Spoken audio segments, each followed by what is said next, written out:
Hello everyone and welcome back to WaverlyReads. Another vlog, but Shakira! But technically an actual video because this is the Winter Reading with the Seasons 24-hour readathon happening right now. That's in 2 minutes? 2 minutes. We've got my TBR here and I thought I'd go through that really quickly with you before we begin reading. And yeah, I don't know if I can remember the challenges, but I'll try. So, A Shiver of Snow and Sky by Lisa Ludecki is the challenge for the wintry cover. You're just peeking through the background, like, woo! Because obviously it's very wintry. Grim Legacy by Polly Shulman is the one I pulled out of a Santa hat and also my TBR veteran. Part of Your World by Liz Braswell is my retelling book. And Dear Evan Hansen by Val Emick is my book with mental illness themes and mental health themes. Also, I'm wearing a Christmassy jumper that I got today from Tia, so thanks Tia. Stitch, and it's more Christmassy than the one I planned to wear, so I'm going to be wearing this probably all day because it's pretty cold. So that'll also pass that challenge as well. We're about to start in 1 minute, and I think I'm going to start with Dear Evan Hansen because it's the thickest book, I believe, and I have to read The Grim Legacy last, so that one's off the table. Oh, and I didn't mention, but I also have tea courtesy of Shakira. It's a reading vlog without a good mug of tea. You're a good mug of tea. Can you tell Dirty Dancing is on? Not at all. Thanks.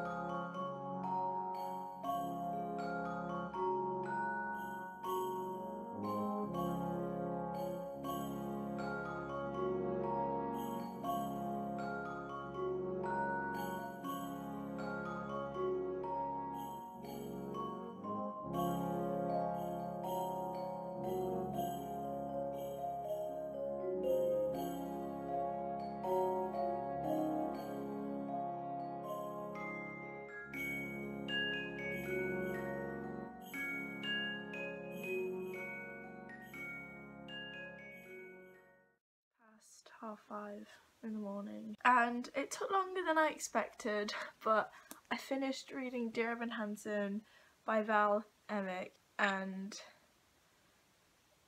my god, I have a lot of feeling, a lot to say, but I can't say any of it because the entirety of my thought process right now is just spoilers. It's after spoilers after spoilers, and I'm not okay. Like, this book was an emotional, torturous wreck. I laughed, I cried, I gasped, I sang. It was everything. I gave it a 5-star on Goodreads. It's gone on my all-time favourite shelf. I already knew I loved Dear Evan Hansen, obviously, from listening to the songs and watching a bootleg of, like, you get to go into Connor's mind. He's a ghost. Like, you get to go in his mind as a ghost. All the characters suck. Every single person in Dear Evan Hansen is just so frustratingly annoying, but you're there for it. It was amazing. 5.5 hours to read, and I don't think I've left this seat other than to go to the bathroom, but it was amazing. I can't. It was so good. If you don't like heart-wrenching books, this isn't the one for you, but if you do, definitely go get it, and also find a bootleg of it because it's amazing. Anyway, on another note, how dare you die when I'm vlogging. We're about a quarter way through the readathon now, which is insane. I have to pick between Part of Your World by Liz Braswell and A Shiver of Snow and Sky, as The Grim Legacy has to be my last read. And I don't know which one of these I want to read. I'm half tempted to go with A Shiver of Snow and Sky because it's smaller and I think I need something small. I think I need another cup of tea. I think that's going to be my first priority. And whilst I'm making that, I'm going to choose between these two. So it's just past 8 AM and I've just woken up. I didn't even mean to fall asleep, but I definitely look like someone who's just woken up. Before I fell asleep, I didn't actually go make a cup of tea. I just sat here and started reading again. I started Part of Your World by Liz Braswell, and I read 52 pages, which is pathetically nothing in it. Now that I've woken up a little bit, it's about, I don't even know what time it is. It's like 8:20, and I've got my Christmas jumper on to warm me back up a bit.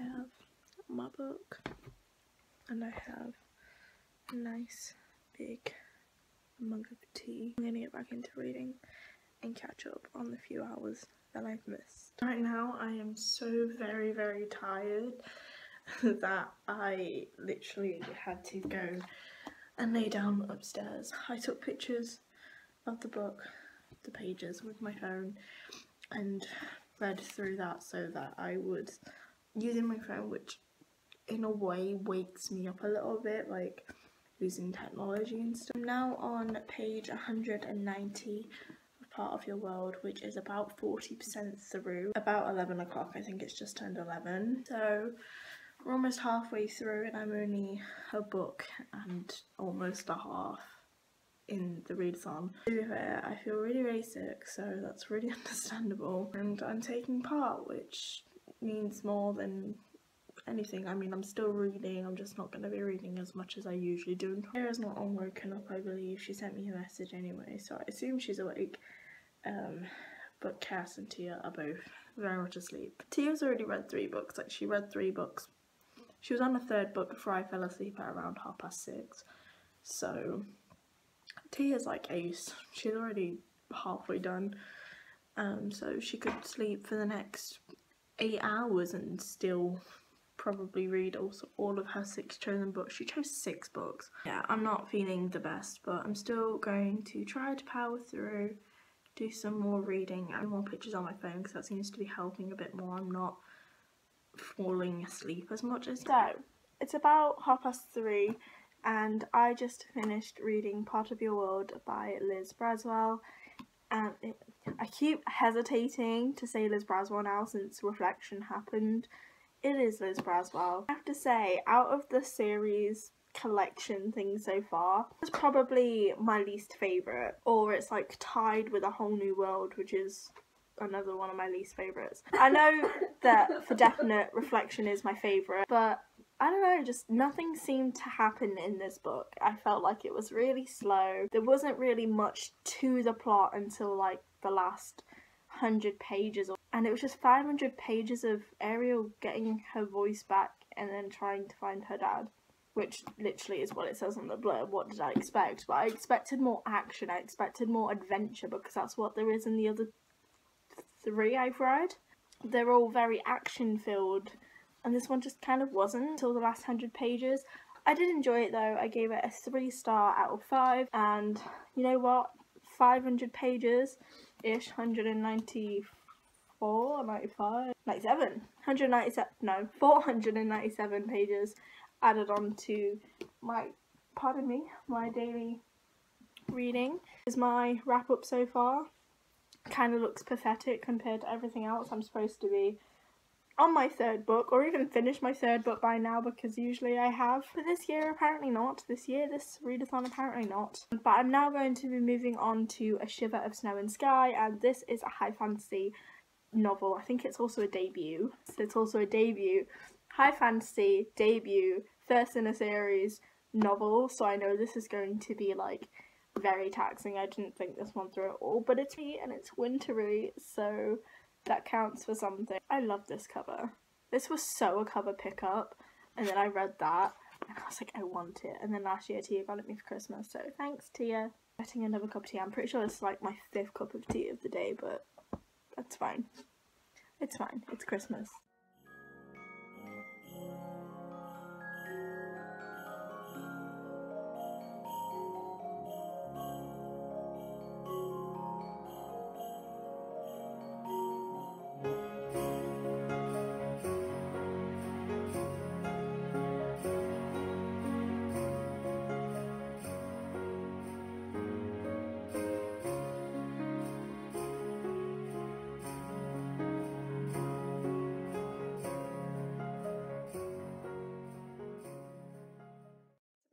Past 8, it's more like 20ish past 8, and I just got finished reading A Shiver of Snow and Sky, and if I have to admit, I was kind of skim reading it for the last like 50 or so pages because I was just kind of bored. So beautifully written. It's a really beautifully written book, and I could definitely see myself loving this world if my brain was more in it. I feel like reading this in a 24-hour readathon so late into the readathon as well with very little sleep didn't really bode well for me. So I think I'm going to leave my thoughts pretty blank on this because I don't think I followed it as well as I would have liked. I could probably tell you the basic plot of it and that's it, and I've just read it, which is kind of really bad. I didn't really follow it as much as I would have liked to, and I think what's going to have to happen is I'm going to have to reread it at some point, obviously not anytime soon because I need to kind of let it leave my brain, and then I'm going to try to reread it again sometime, maybe even around next Christmas, just not in a readathon so I can take my time with it, let it actually sink in, because to be fair I should have thought about this. It's the first book in a debut series that's brand new fantasy, high fantasy. It's just not the type of thing you're going to read in a readathon when you're tired. Completely disregard the fact that I've just read this book and wasted like 4 hours of my life, 341 pages of my reading time. Just read it again next year or something, but take my time with it. We have about 3.5 hours left, and I know for a fact I will probably not finish a book in that time, but I do have the Grim Legacy with me as well, and it's a kid's book I believe, so likelihood is I won't get to finish it tonight, but I've also got quite a few bus and tram rides tomorrow, so just read it then. That was just kind of a bust. Really sad because I really wanted to like it. I'm gonna do a quick wrap up. It's still the readathon, I think it's about 9, half 9, but I tried reading the Grim Legacy and I knew within the first few pages that I just couldn't focus. I could not, like, for the life of me, get my brain to function, and I read a whole 5 pages of this, which obviously isn't a lot, and I'm not even gonna mark it as currently reading on Goodreads or anything, because honestly I still have to finish Obsidio before the end of the year, and I think I'm only about halfway through that. Finish off the year with no books currently reading. I will go through the books that I have read. Isn't that many? It's only 3, but to be fair I picked out 3 quite large books. I keep saying this year like we only do a yearly one. This season round of the readathon, out quite big books. Start getting smaller books because I can't keep living this way. The first book I read was Dear Hansen by Val Emmett. I just said that. Can you tell how tired I am? This is the book that deals with themes of mental illness and mental health, and I decided on Dear Hansen because not only is it a very new release, I love the soundtrack, I love the musical, I love the story, and I love the book. I cried, I laughed, I gasped, I sang, I giggled. It was just an amazing emotional roller coaster. My all-time favourite shelf, and I just love it so much. Am I supposed to tell you what these are about? I don't know. That was my first book and definitely my favourite book of the readathon. I rated it 5-star and it's on my all-time favourite. The second book I read was Part of Your World by Les Braswell. This is one of the Disney Twisted Tales story retelling. So obviously this was my retelling book for these challenges. This is a retelling of The Little Mermaid. Now, I did like this book. It's beautifully written as they all are, and I obviously love Disney, so I loved this book too. It happens to be my least favourite, or like second least favourite. I think it's about tied with the Aladdin one, because I just feel like this one was quite slow. Not much happened throughout the entire story, as I mentioned earlier in the vlog. I don't know. One thing I will say that I did like it, I know I kind of touched on what I didn't like about it earlier. I will say I really liked that Ariel had matured and grown up a lot. Like, this is set 5 years after that, so she's not a 16-year-old girl anymore. She's a 21-year-old woman. She's been a queen. She's had to take on responsibilities. She's matured and she makes very mature decisions and has to like actually be an adult, and she's not just doing it for the sake of a guy that she's just met. And I also like that she stands on her own 2 feet as well and doesn't rely on Eric, which just makes this a little bit better. It was basic. Oh no, I knocked it. It was basically like The Little Mermaid 2, how old she is in that and how much she has matured in that, the age range that she was in that book, which I really liked. And then the last book, obviously, I was just talking to you about was A Shiver of Snow and Sky by Lisa Luedecki. I didn't follow this book whatsoever, and you know what, it's sad because I know that I will really like it if I take my time with it, which is why, even though I've read it, I'm going to put it back and I'm going to reread it again at some point, take my time with it, actually read it again. Maybe in December next year. It's still quite a wintry book because it's based in like a snowstorm, and I still want to read it in the winter season, but I feel like I just need to like put it aside and just leave it back to it when I'm not tired, I'm not in a readathon, and I can actually focus and get myself involved in the world. 3.54 star for me if I was actually able to follow along with it. I mean, you saw in the montage clips that there's actually a pronunciation guide in the back which just shows you like the type of book this is, and every other word is like this foreign word, and you really have to like be awake and be able to focus on it. Story, and I think that was where my mistake was there. But this challenge was for the winter cover, in case you couldn't tell. I wore a Christmas jumper pretty much throughout the entire day. I did take it off a few times because I got hot, but the challenge was to start or finish a book wearing a Christmas jumper. And I'm pretty sure I did that with all of the books I read. The only one I actually didn't manage to complete is the TBR veteran, and also technically the pick a book out of a Santa hat, but I did pick a book out of a Santa hat. I just didn't actually read it because that was both of those challenges made this book. The book has been on my TBR for ages, but I'm just really tired. I'm not in the mood to continue reading, so I'm sorry Grim Legacy, but you're going back on my TBR show. But that was hello Tia. But that was my 24-hour readathon, even though it's technically still going. I'm done, I am exhausted. But if you enjoyed it, please go ahead and give it a big thumbs up and subscribe if you haven't already, because I post a new booksy video like this every single Thursday. Thanks so much for watching, I hope you enjoyed, and I will see you next week. Bye!